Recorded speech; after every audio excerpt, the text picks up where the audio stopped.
You know how high school is apparently your prime years in life? Well, mine wasn't as prime as I like them to be, especially if you have a crazy girlfriend who literally doesn't know the difference between being together and actually being together. So me and my girlfriend have been dating for about 2 months, and so far everything's been perfect. She's pretty, and is pretty smart when it comes to academics. On the other hand, I'm your typical nerd who likes video games and stuff. I like to think that I'm not that bad looking of a dude, but I guess it's up to the person who takes an interest in me. So one day, me and my girlfriend decided to have dinner at her house because her parents wanted to meet me. I was pretty shy and didn't do well with parents. They're pretty nice folks though. Me and her dad had music in common, but mostly the old rock classics like AC/DC and stuff like that. As me and her dad was sitting in the living room watching news, her and her mom was in the kitchen preparing for dinner.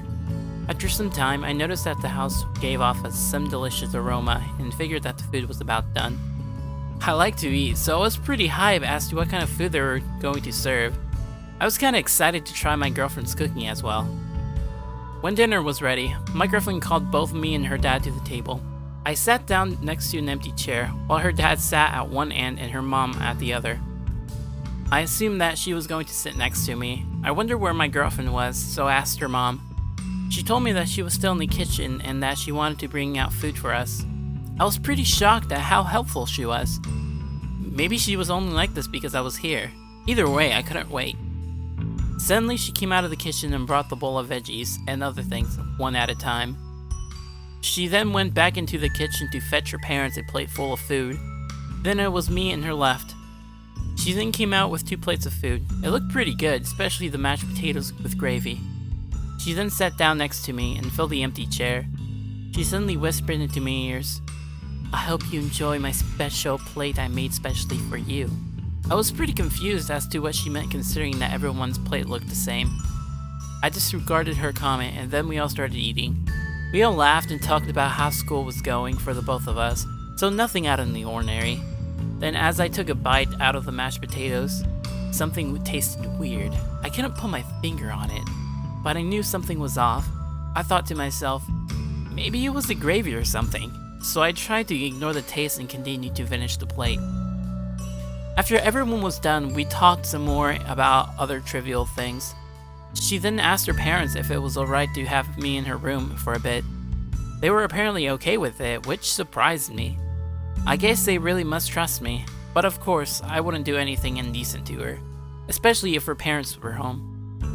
She then insisted to follow her to her room, and I did. As we went inside her room, she then started to giggle for a bit. It's pretty weird. I asked her what's so funny. She then said, "I'm not wearing anything underneath my skirt." I was shocked and embarrassed at the same time. I didn't know what to say or even do, so I just stood there aimlessly. She then said, "I really hope you enjoyed my love juices." I replied, "Love juices? What the hell is that?" She giggled again and said, "Oh, you know." Then giggled. I then realized what that was. I was a bit disgusted and almost felt like vomiting. She then said, "Now, I'll always be inside you." At this point, I knew she was pretty fucked up in the head.